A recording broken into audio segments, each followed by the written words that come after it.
Abantu barenga igihumbi kandi babandanya biyongera ku mwanya nibwo bimaze kwemezwa yuko bapfuye kubera ikiza ca Nyamugigima imiji itandukanye muri Maroc ubu yabaye umusaka. Indembe mu bitaro nazo zibandanya ziyongera ari nako abategetsi batandukanye hirya no hino ku isi babandanya berekana yuko bashigikiye umwami wa Maroc ndetse n'abanyamaroke muri rusange. Ikaze turabire hamwe ivyiyi Nyamugigima na cyane cyane ibigenda bivugwa ko ku makuru agenda atandukanye.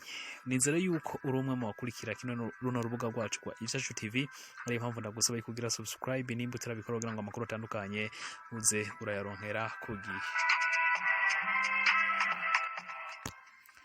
Mu gihe benshi bari batanguye kuja kuryama kubera uburuhe bw'umunsi isaha 5:11 muri iki gihugu niho Nyamugigima Idasanzwe yatangura. Abantu babuze aho bari buce mu kanya isase gusa yamaze yononye ibintu bitari bike, harimo nuko bamwe bahisemwo kurara bahagaze. Aba nabo twovuga yuko Imana yarokoye.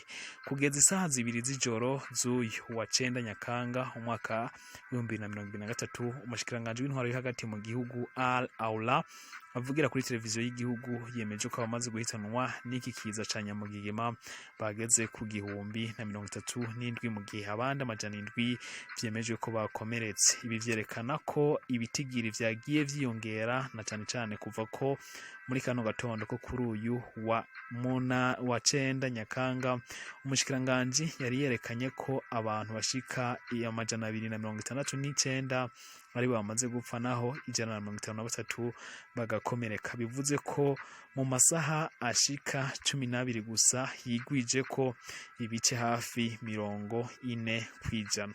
Abanyagihugu babona inzu zabo zitembagara, abagize Imana yo kurokoka mu gihe hari abandi haruhande yabo bagiye babona bene wabo bapfira mu bihomoka. Nk'umwe mu banyagihugu yaganiriye n'ikinyamakuru ca CNN yitwa Fatima, afise imyaka 50, aganira n'ikinyamakuru ca CNN yagize ati: narose amahirwe yo gufata abana banje babiri mbagumbira ndiruka nyuma inzu twabamwo naje kwibonera amaso yanje itembagara irabomoka ivanwa ko ibuye ku rindi, ndetse n'inzu y'icuti yanje tubana nayo yituye hasi ihitana abantu babiri. Ubu tuvugana baracari munsi y'ibihomoka. Uyu yavuga ibi mu gihe yava mu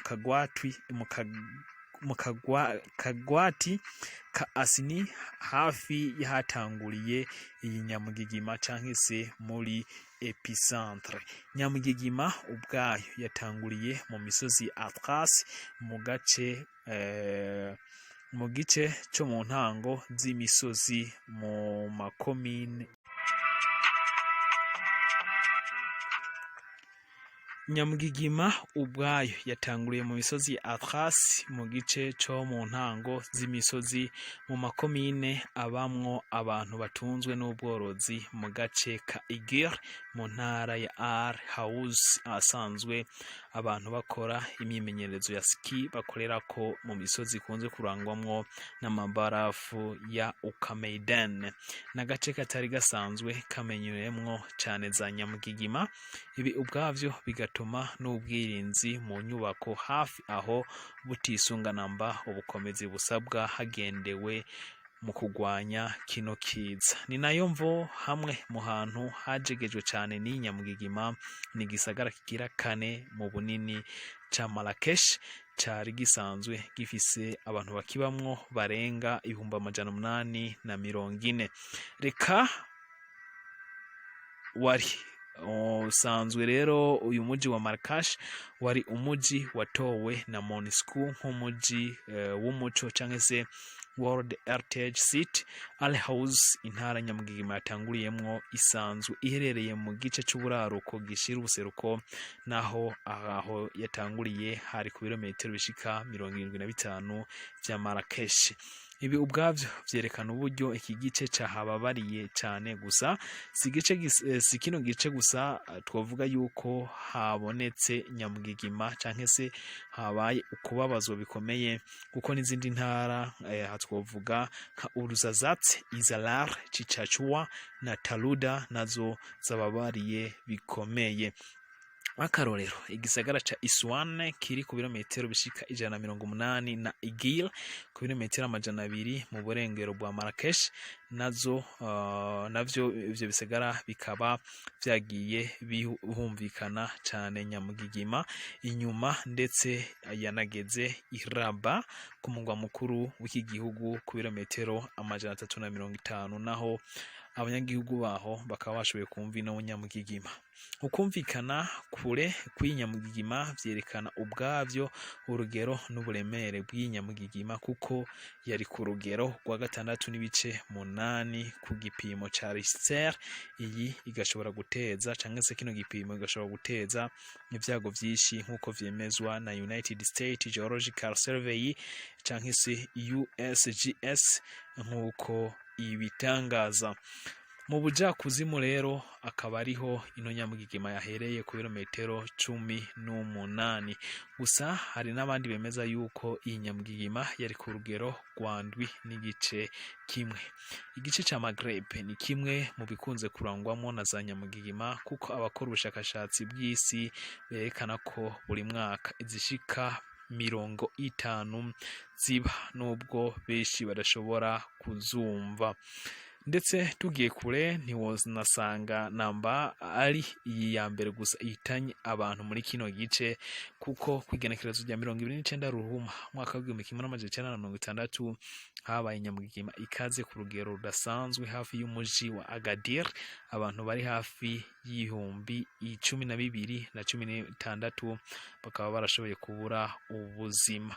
Vuba hafi mu mwaka wa 2004 Nyamugigima yo kugero ca 6 n'ibice 8 n'ibice bitatu ca Richter cahondagiye ikivuko ca Al Hosina abantu bashika 360 barapfa. Si Maroc gusa kuko igice ca Maghreb cyose gikunze kurangwamwo n'izi Nyamugigima. Tuvuga nk'urugero yuko kuwa 21 Ntwarante mwaka wa 2003 agace ka Bomerdes kari muri Algeria kahuye na Nyamugigima abantu bashika 2,200 akaba basezeye isi. Naho mu kwa 10 ku mwaka wa 1980 naho habaye Nyamugigima abantu bashika 3,000 barapfa muri gihugu ca Algeria. Keshi ibitera Nyamugigima nk'izi na cyane mu aka gace ni za plaque tectonique. Ibi navyo vya plaque tectonique akaba ari ibisa na tapi imigabane isanzwe iteretse ko bihora binyeganyega ukwihuza canke gutandukana akaba ari byo biza gutera za vibration ari byo benshi bita Nyamugigima. Gace kagizwe n'imisozi ka Atlas nako na gace kabangamirwa cyane bitewe naho kari ku gasongero ka plaque africaine ihora inyeganyega ishaka kuja mu buraruko mu gice c'Uburayi canke se ca Europe nkuko vyemezwa n'umushakashatsi mu bijanye n'isi ari we Chris Eldas yigisha muri kaminuza yo muri Australia ariyo Australian Curtin University.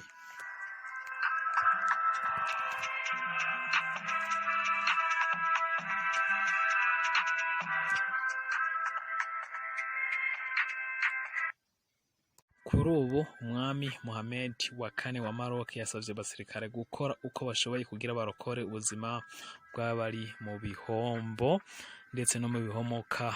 Abategetsi batandukanye uhereye ku mukuru w'igihugu cyacu cy'u Burundi Evariste Ndayishimiye nawe yemeje yuko bakwiye gukora buri kimwe kugira ngo amahoro ndetse n'umutuzo ugaruke. Yagize ati Evariste Ndayishimiye akaba yemeje ko ari kumwe n'abanyamaroc ubwabo ndetse n'umukuru w'igihugu Joe Biden. Agira ati nawe birababaje cyane, yizeza ubufasha bwose bishoboka na cyane yizera ko abanyamerika bariyo bameze neza. Naho Emmanuel Macron we agira ati twakwiswe n'inkuba kwinyamugigima gusa abafaransa biteguye gufasha bikwiye. Xi umukuru w'igihugu c'Ubushinwa canke Xi Jinping nawe ntiyatanzwe, nawe ahoza imiryango yabuze yizera ko ku nguvu z'umwami Muhammad wa kane nta kabuza igihugu kizongera kwiyubaka bikwiye. Naho President Vladimir Putin w'Uburusiya ati turi kumwe mu bibazo murimwo nshuti zacu z'abanyamaroke.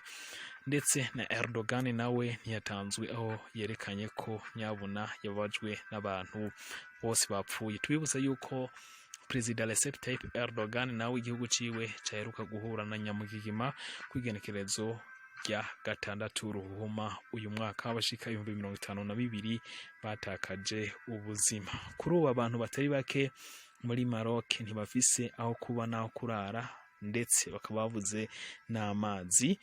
Ibi rero bikaba vyatumye abantu batandukanye hirya no hino ku isi bahaguruka basaba yuko habaho ubufasha. Ariko kandi abakunzi bazakahise bababajwe bikomeye n'isenyuka ry'umusigiti wa Tin Mahal wari wubatswe mu kinyejana ca 12 wari usanzwe uherereye mu misozi ya Atlas. Abantu barero bakaba bahora bagenda kuwutembereramwo kugira ngo babe barirabira inyubako za kera mu myaka ishize. Sivyo gusa, mu gusozera reka tubabwire yuko n'urukino rwari rutegekanijwe rushobora guhuza kuri uyu wa 6 Maroc hamwe na Liberia mu kurondera itike izoshikana igihugu ca Maroc kuja muri CAN 2024 nago gwashoboye guhagarikwa kugira ngo hibukwe imiryango yabuze muri ino Nyamugigima. Reka tubashimire rero ko mwabanye natwe muri kino kiganiro. Mushobora gusangiza ino video, mushobora kandi gushira ku like, j'aime hamwe na partage. Tubashimire.